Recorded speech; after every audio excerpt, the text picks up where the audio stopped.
Friends, आज हम बात कर रहे हैं क्लीन साइंस आईपीओ की और साथ में बात करेंगे जीआर इंफ्रा आईपीओ की। दोनों के दोनों आईपीओ ने लोगों को माला माल कर दिया है। एक तरह से उनको लॉटरी लग गई है, लगभग जस्ट दुगनी लिस्टिंग हुई है, बहुत ही शानदार रिटर्न मिला है।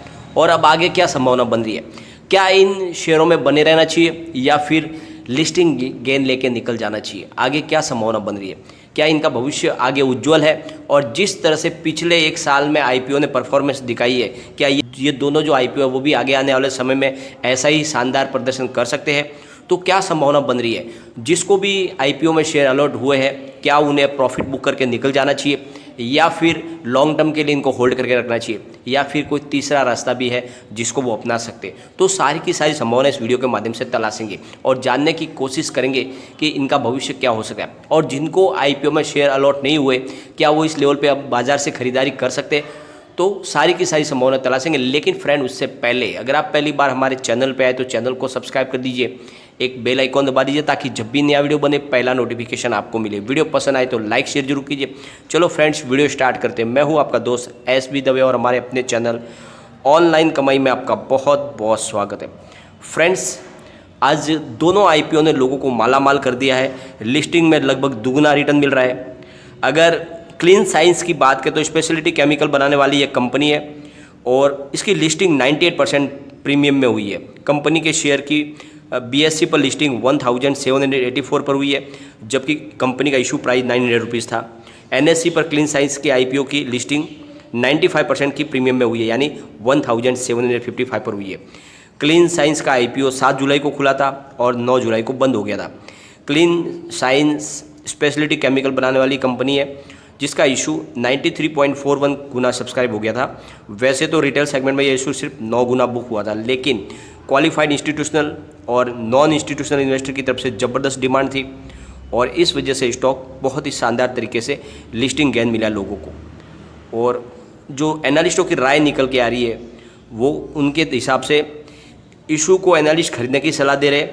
मल्टीनेशनल ग्राहकों के साथ कंपनी के मजबूत और लंबे रिश्ते को देखते हुए आमदनी का बेहतर रिकॉर्ड और मजबूत रिटर्न रेशियो, लागत पर कंट्रोल, लगातार इनोवेशन, R&D और इंडस्ट्रीज़ के सकारात्मक आउटलुक को देखते हुए इस आईपीओ में निवेश की सलाह दी गई थी सारे रिसर्च एनालिस्टों की तरफ से।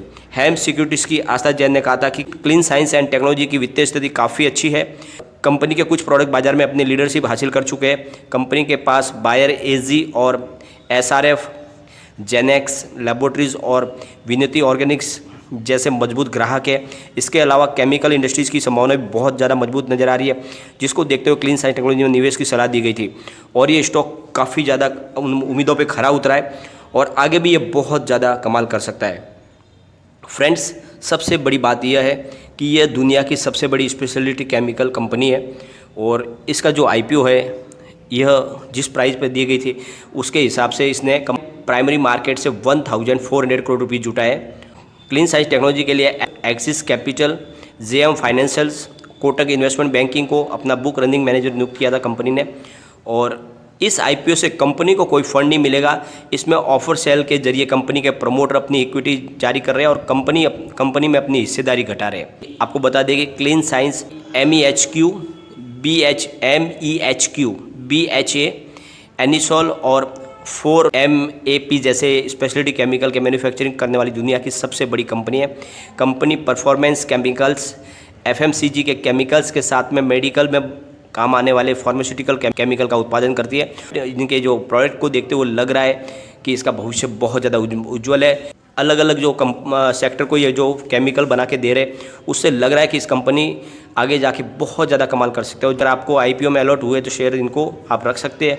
कंपनी के कारोबार को देखते हुए अभी भविष्य इसका बहुत ज़्यादा उज्ज्वल लग रहा है। कंपनी के प्रमोटर ऑफर और सेल के जरिए इन्होंने शेयर जारी किए। कंपनी के प्रमोटर अशोक नारायण बुब और आशा बुब ने 446.70 करोड़ रुपीज़ के शेयर जारी किए और साथ में कृष्ण कुमार नारायण बुब ने 83.08 करोड़ रुपीज़ के शेयर जारी किए। इसके अलावा अशोक कुमार रामकृष्ण सिक्ची ने 124.53 करोड़ रुपीज़ के और आशा अशोक सिक्ची ने 104.47 करोड़ रुपीज़ के और साथ में सिद्धार्थ अशोक सिक्ची ने 37.08 करोड़ रुपीज़ के शेयर जारी किए। वो कंपनी की बैलेंस शीट बहुत ज़्यादा मजबूत। महाराष्ट्र के पुणे स्थित स्पेशलिटी केमिकल कंपनी ने 31 दिसंबर 2020 को खत्म तिमाही में टोटल इनकम 398.46 करोड़ रुपए बताई थी, जबकि एक साल पहले समान अवधि में इनकी टोटल इनकम 322.86 करोड़ थी। और दिसंबर तिमाही में कंपनी का नेट प्रॉफिट 145.27 करोड़ रुपीज़ रहा है, जबकि पिछले साल इसी अवधि में यह 65.96 करोड़ रुपीज़ था। और फिलहाल कंपनी के ऊपर कुल कर्ज 65 करोड़ रुपीज़ का है। और कंपनी के कस्टमर इंडिया के अलावा चीन, यूरोप, अमेरिका, ताइवान, दक्षिण कोरिया और जापान सहित कई देशों में कंपनी अपना कारोबार कर रही है। और कंपनी का 2/3 रिवेन्यू केमिकल के माध्यम से आता है। तो ये कंपनी का जो कारोबार और उसका बैकग्राउंड और इसके फाइनेंशियल स्थिति को देख के लग रहा है कि ये कमाल कर सकता है स्टॉक आगे। तो अगर आपको आईपीओ में शेयर अलॉट हुए हैं तो सबसे अच्छा आपके लिए रास्ता है, या तो अगर आपने लिस्टिंग में प्रॉफिट गेन के हिसाब से अगर अप्लाई किया था तो आप प्रॉफिट बुक करके निकल सकते हैं, वरना आपके लिए एक दूसरा और रास्ता है, आपको जो प्रॉफिट मिल रहा है वो इसमें रहने दे और आपका जो भी इन्वेस्टमेंट है उसको निकाल दे दूसरे आईपीओ में अप्लाई करने के लिए। ये सबसे बेहतर रास्ता है, क्योंकि लेकिन एक बात का ध्यान रखिए, ये आईपीओ आगे जाके कमाल करने वाला है, बहुत अच्छी आगे इसमें आपको प्रॉफिट देखने को मिल सकती है। अगर एक साल के लिए इसको होल्ड कर लोगे तो आज की प्राइस से भी ये दुगुना होने को तैयार है फिर से, तो निवेश इसमें आप रख सकते हैं, बहुत ही अच्छा स्टॉक है।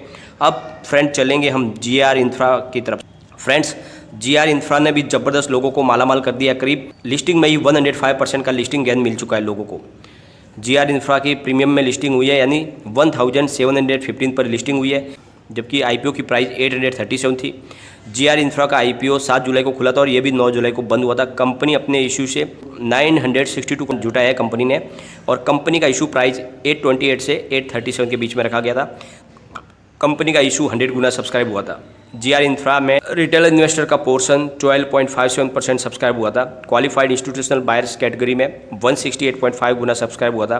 वही नॉन इंस्टीट्यूशनल इन्वेस्टर की कैटेगरी में 238.04 गुना सब्सक्राइब हुआ था। उदयपुर की जीआर इंफ्रा दिग्गज इंटीग्रेटेड रोड इंजीनियरिंग और प्रोक्योरमेंट एंड कंस्ट्रक्शन कंपनी है। हाल ही में कंपनी ने रेलवे सेक्टर में अपना बिजनेस रेलवे सेक्टर में डाइवर्सिफाई किया है। एनालिस्टों ने जीआर इंफ्रा कंस्ट्रक्शन के आईपीओ को जोरदार थम्सअप दिया। बाजार के जानकारों का कहना है कि आईपीओ का वैल्यूएशन काफ़ी आकर्षक है, इसके वित्तीय आंकड़े काफ़ी मजबूत है, दूसरी पीयर्स की तुलना में इसका इक्विटी ऑन रिटर्न काफ़ी बेहतर है, कंपनी पर काफ़ी कम कर्ज है, इसके प्रमोटर काफ़ी अनुभवी है, इसके साथ ही कंपनी का मैनेजमेंट भी काफ़ी मजबूत है। कंपनी दुनिया के अलग अलग देशों में कारोबार करती है, इसकी ऑर्डर बुक काफ़ी अच्छी है और प्रोजेक्ट को निर्धारित समय में पूरा करने का इनका ट्रैक रिकॉर्ड काफ़ी अच्छा है। ये सब कारण है कि ये स्टॉक में हमें बने रहने के लिए निवेश की प्रेरणा मिल रही है और ये स्टॉक हमें आगे भी संभावना है इसकी बहुत अच्छी बन रही है। आगे आने वाले समय में ये बहुत अच्छा रिटर्न हमको दे सकता है। तो फ्रेंड्स, दोनों के दोनों आईपीओ बहुत ही शानदार है और आते ही इन्होंने धमाका कर दिया है, लगभग दुगुना रिटर्न दे दिया, लोगों को माला माल। परंतु बात यह है कि ये जो दोनों कंपनियां हैं बहुत ही शानदार है, इनके ऑर्डर बुक बहुत ज़्यादा मजबूत है, इनके कारोबार का अनुभव इनको बहुत अच्छा है, इनके पास फंड की कमी नहीं है और जिस तरह से कारोबार कंपनियां कर रही है ये आने वाले समय में और अच्छा रिटर्न हमको दे सकते हैं। तो ये दोनों स्टॉक ऐसे हैं जिनमें आपको निवेश बनाए रखना चाहिए, लेकिन अगर आपने सिर्फ लिस्टिंग गेन के लिए इसमें अप्लाई किया था तो आपको प्रॉफिट बुक कर लेना चाहिए, बहुत अच्छा प्रॉफिट मिल रहा है। लेकिन मेरी राय यह है कि आपको जो भी प्रॉफिट मिल रहा है उसको इसमें रहने दें और बाकी का आपका इन्वेस्टमेंट बाहर निकाल दें दूसरे आईपीओ में अप्लाई करने के लिए। ये जो प्रॉफिट है यही लगातार आपको बढ़ता रहेगा, आने वाले समय में आपका प्रॉफिट फिर से दुगुना हो सकता है, क्योंकि दोनों जो स्टॉक है ये ऐसे लग रहे हैं कि आने वाले 1 साल में डेफिनेटली फिर से इस लेवल से दुगुना होने के लिए तैयार है और आगे भी इनसे ज़्यादा अच्छी संभावना बन रही है। तो अगर आप 1 साल के लिए भी इसको निवेश करके रख लेते हो तो यहाँ से आपको जस्ट दुगुना रकम फिर से मिल सकती है, तो इनको आप निवेश बनाए रखें। लेकिन फ्रेंड, कोई भी इन्वेस्टमेंट करने से पहले अपने फाइनेंशियल एडवाइजर से एक बार एडवाइस ले ले या अपना खुद का रिसर्च करें, क्योंकि मैंने वीडियो आपके एजुकेशनल पर्पज़ के लिए ही बनाया। वीडियो पसंद आए तो लाइक शेयर जरूर कीजिए और चैनल को सब्सक्राइब कर दीजिए। Thank you friend.